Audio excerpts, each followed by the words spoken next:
کا جنازہ نکلا جا رہا ہو وہاں اللہ کا عذاب نہ آئے تو اور کیا آئے؟ جہاں نوجوان قرآن کریم کو الماری میں بند کر کے صبح سویرے اٹھ کر رومانٹک ناول پڑھتے ہوں وہاں اللہ کا عذاب نہ آئے تو اور کیا آئے؟ جہاں مظلوموں کے ساتھ ظلم کیے جا رہے ہوں، مظلوموں کے ساتھ ستم کیے جا رہے ہوں اور ظالموں کو شاباش دی جا رہی ہو وہاں اللہ کا عذاب نہ آئے تو اور کیا آئے؟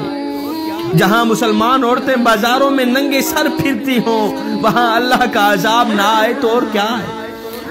آپ کو پتا ہے کہ بچپن میں ہم پنسل کا استعمال کیا کرتے تھے، جیسے ہی بڑے ہوئے تو پین کا استعمال کرنا شروع کر دیا۔ کیوں؟ اس لیے کہ بچپن میں غلطی مٹ سکتی تھی لیکن اب نہیں مٹے گی۔